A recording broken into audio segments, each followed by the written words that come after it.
This room is full of people of great achievement, and I would like to spend the next few minutes talking about some of those achievements, but I will confine myself only to those achievements that came to fruition in the last 30 days. So this is not to diminish any of the other great achievements, but time is urgent. This past Wednesday, it was my honor to be at the opening ceremony of the Museum of the American Revolution. And as the historian David McCullough put it at the ceremony, the American Revolution was one of the most important events of all time. And it is high time that there should be a museum devoted to it, and most appropriate that it be here in the city of Philadelphia. And there's no one more responsible for making that happen than our friend Jerry Lenfest. So please join me in a round of applause.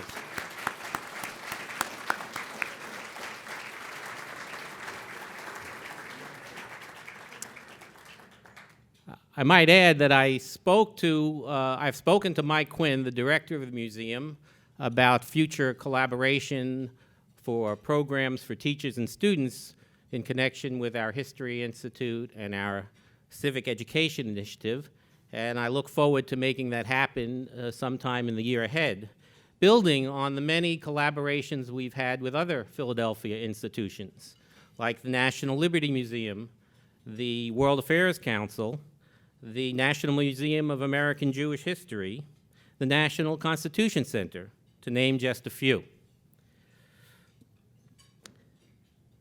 On April 10th, our good friend Trudy Rubin was named a finalist for the Pulitzer Prize.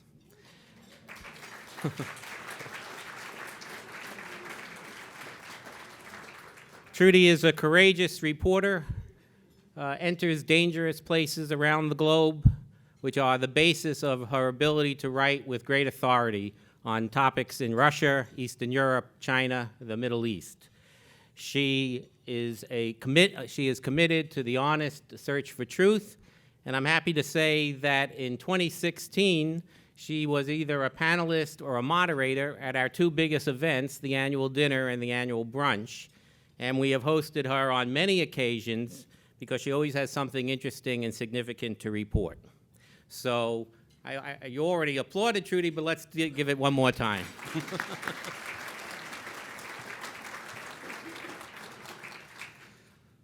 On March 30th, my FPRI colleague, Clint Watts, testified before the Senate Committee on Intelligence on the matter of Russian information operations.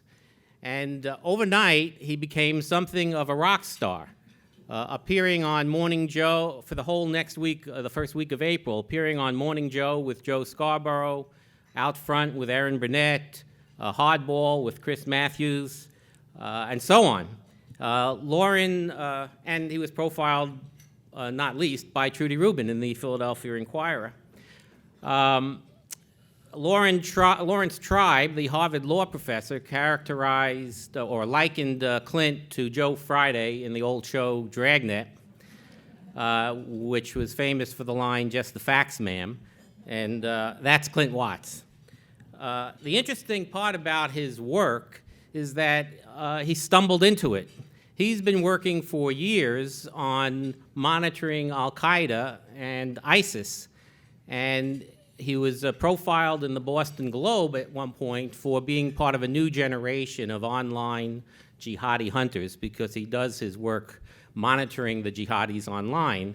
And it was there in 2014 that he came across a very peculiar phenomenon, meaning that there were something like 35,000 people in Ohio on Twitter advocating the return of Alaska to Russia. So that piqued his curiosity, and he discovered that they were not from Ohio. They were bots managed by Moscow. So he then began basically to add to his daily monitoring of jihadis, daily monitoring of Russian trolls. And then came the U.S. election, and the rest is history. When I think of Clint Watts, I think of the words of that famous foreign policy scholar, Wayne Gretzky. He said that a good hockey player plays where the hockey puck is, and a great hockey player plays where the hockey puck is going to be. Clint is a great hockey player.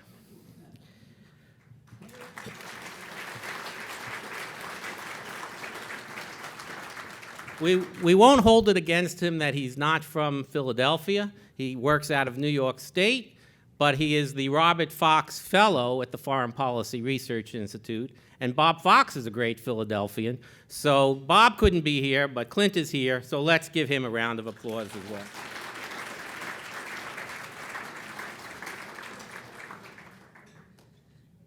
Now, some 12 years ago, after Ambassador Adrian Basora retired from the presidency of the Eisenhower Fellows, he joined FPRI to start a project on democratic transitions. At this time, the great trend was toward democratization in Eastern Europe, away from communism and toward democracy. Now, amid a kind of authoritarian resurgence, he has come out with a book, the culmination of this project, called Does Democracy Matter?, which explores whether and how the U.S. should promote democracy abroad. It's co-edited by our FPRI colleagues, Maya Otarashvili and Aya Marchek. In the meantime, and you will get a copy of this book when you depart this room later at the end of this program. In the meantime, the project on democratic transitions has metamorphosed into our new Eurasia program, and some of our Eurasia colleagues are here joining Adrian, so please give applause to Adrian Basora, Una Bergman, Maya Otarashvili, and Reggie Kramer.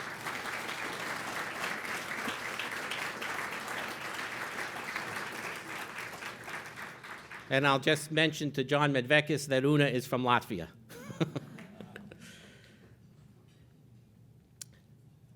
With these stories, I hope to have conveyed to you that FPRI is an important part of the larger institutional landscape of Philadelphia, but at the same time, it is part of the national discourse and the policy process on foreign policy and national security. And while most think tanks are in Washington, D.C., there is a benefit to being here out in Philadelphia outside the Beltway. It means we're a little bit protected from the interference of polarized politics in Washington, D.C. We can be content with the quiet search for truth. And your support for FPRI means that you endorsed the honest search for truth, and we thank you.